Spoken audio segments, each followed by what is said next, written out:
आपका वोट आपकी ताकत। वोट जरूर डालें। इलेक्शन से जुड़ी हर खबर डाउनलोड कीजिए तक ऐप। बीजेपी विधायक विनय बिहारी की मुश्किलें बढ़ती नजर आ रही हैं। उन पर 25 साल की एक लड़की के अपहरण का केस दर्ज हो गया है। इस केस में विधायक की पत्नी चंचला सिंह और साला राजीव सिंह भी नामजद हैं। अपहरण की गई लड़की की मां ने तीनों के खिलाफ पटना के अगमकुआं थाने में लिखित शिकायत दर्ज कर दी है। उसी शिकायत के आधार पर पुलिस ने आईपीसी की धारा 366 और 120 बी के तहत एफआईआर दर्ज की है। हालांकि पुलिस अब तक अगवा की गई लड़की को बरामद करने में नाकाम रही है। मामले के सामने आने के बाद इसकी चर्चा अब जोरों पर है। अब आपको बताते हैं कि आखिर पूरा मामला है क्या, इसकी शुरुआत कब से हुई। नमस्कार, हमारा नाम है समरीन और आपने देखना शुरू कर दिया है बिहार तक। मामले की शुरुआत होती है 9 फरवरी से। लड़की की मां रेखा कुमारी ने आरोप लगाया है कि उनकी बेटी 9 फरवरी को परीक्षा देने के लिए पटना कॉलेज ऑफ कॉमर्स गई थी, जहां से फिर वो वापस नहीं आई। लेकिन इसी दौरान उनके फोन पर एक कॉल आती है जिसमें उनसे कहा जाता है कि वो इस नंबर पर बीजेपी विधायक से बात कर लें। लड़की की मां के अनुसार जब उन्होंने इस नंबर पर फोन लगाया तो सामने से फोन उठाया विनय बिहारी ने। उन्हें धमकी दी, उनसे कहा कि उनकी बेटी उनके साला राजीव सिंह के पास सुरक्षित है और अगर परिवार चाहे तो वो एसपी डीएसपी के पास जा सकता है और इसकी शिकायत कर सकता है। अपनी एफआईआर में लड़की की मां रेखा देवी ने कहा कि विधायक विनय बिहारी के कहने पर जब उन लोगों ने राजीव सिंह के परिवार से संपर्क किया तो वहां कोई जानकारी नहीं मिली। उसके बाद ही उन्हें शक हुआ कि उनकी बेटी का अपहरण किसी षड्यंत्र के तहत किया गया है, जिसके बाद ही लड़की की मां ने अगमकुआं थाने में जाकर इसकी शिकायत दर्ज करवा दी। इस पूरे मामले पर सुनिए पीड़िता की मां ने जो कुछ कहा है। तो 9 तारीख को कॉलेज गई थी, उसी दिन से वो लापता है।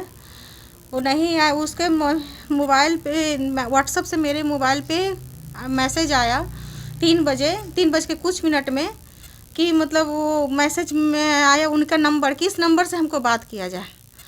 तो हमने उस नंबर पे बात किया। उसका मोबाइल स्विच ऑफ, मेरी बेटी का स्विच ऑफ आने लगा मोबाइल। तो बात किए तो उसमें पता चला कि वो विनय बिहारी बोल रहे हैं, विधायक। बोले आप कौन बोल रहे हैं? तो बोले कि हम विधायक विनय बिहारी बोल रहे हैं। हम बोले थे मेरी बेटी का व्हाट्सएप से मैसेज आया है इस नंबर से बात करने के लिए। मेरी बेटी अभी तक कॉलेज से वापस नहीं आई है, उसका मोबाइल स्विच ऑफ है। आप उसको जानते हैं, रिमिशा को? तो बोले कि अच्छा वो राजीव वाला मैटर। हम बोले राजीव? कौन राजीव? हम नहीं जानते हैं। तो मेरे बोले कि वो मेरे साला का लड़का है, इस तरह से बोले। गांधीनगर में मेरा ससुराल है। उनके साले के लड़के ने ही अपहरण किया? राजीव सिंह बोले कि उसका नाम है।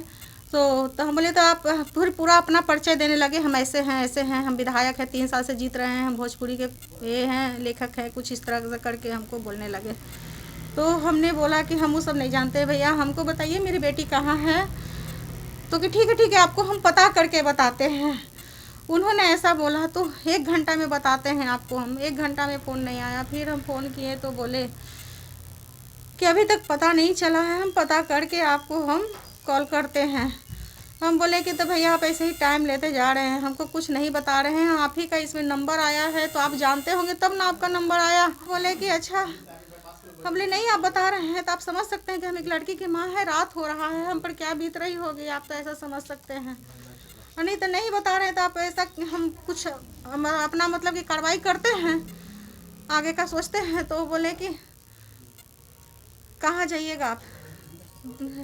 थाना जाइएगा, एसपी जाइएगा, कोर्ट जाइएगा, सीएम डीएम सब का नाम ले लिए उन्होंने। कब से गायब है आपकी बच्ची? 9 तारीख को सुबह 8:30 पौने 9 में कॉलेज के लिए निकली थी।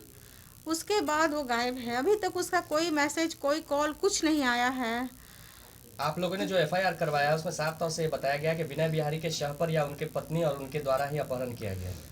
हाँ, तो उनका घर उस बोले कि वहाँ राजीव का घर गांधीनगर में है, रोज गार्डन अपार्टमेंट के पास। हमको पूरा पता दिए तो हम उसके घर गए। उसकी माँ थी, उसकी माँ बोली कि हम राजीव की माँ हैं पर हम कुछ नहीं जानते हैं। उनकी पत्नी चंचला बिहारी का नंबर हमको दी कि आप इसी से बात कीजिए, जो है वो लोग करती है, हमको उस सबसे कोई मतलब, उस लड़का से हमको कोई लेना देना नहीं है। जो उसी के यहाँ रहता है, उसी के यहाँ सब है, सब वही लोग जानता है।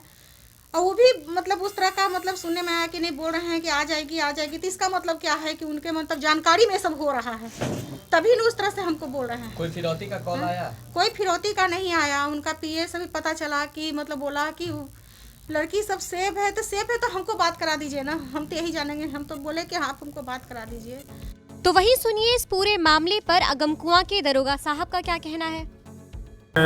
लड़की हैं, उनके अपहरण के संबंध में एक मामला दर्ज किया गया है और उसकी वादनी है रेखा कुमारी पति ब्रजेश कुमार, और अपनी लड़की पढ़ने की गई थी और उसके बाद वहाँ से घर वापस नहीं आई। इस संबंध में मामला दर्ज किया गया है, अनुसंधान किया जा रहा है। किस पर मामला दर्ज किया गया है? विनय बिहारी के बारे में बताया जा रहा है। उसमें कुछ नामजद हैं लोग, 3 लोग हैं। नहीं, विनय बिहारी जो है भाजपा के नेता भी है, विधायक भी है, इन्हीं पर नामदर्ज अभी बनाया गया है। उसमें नाम आया है। और किनका नाम आया, नाम बताइए। जी, वही विनय बिहारी जो माननीय विधायक है, नाम आया है।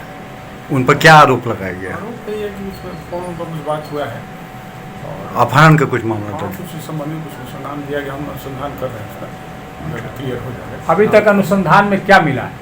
अनुसंधान में हम लोग CDR दे दिए, जो प्रारंभिक जो होता है बातें उसमें दे दिया गया है और उम्मीद है कि जल्द ही उसमें क्लियर हो जाएगा। विनय बिहारी के बारे में आपको बता दें कि विवादों से विनय बिहारी का रिश्ता काफी पुराना रहा है। एक बार वो हाफ पैंट और बनियान पहनकर ही विधानसभा पहुंच गए थे। फिल्मी दुनिया से राजनीति में आए विनय बिहारी का भोजपुरी फिल्म इंडस्ट्री से भी गहरा ताल्लुक है। अभी भी वो बिहार के लौरिया से बीजेपी विधायक है, जिन पर इस बार कोई मामूली नहीं बल्कि बेहद ही संगीन आरोप लगा है। अब देखना होगा कि इन बातों में सच्चाई कितनी है। इन आरोपों पर विधायक जी की सफाई क्या आती है और कब आती है। बिहार बीजेपी के विधायक हैं विनय बिहारी, तो देखना यह भी होगा कि एनडीए नेताओं का इस पर क्या कहना है।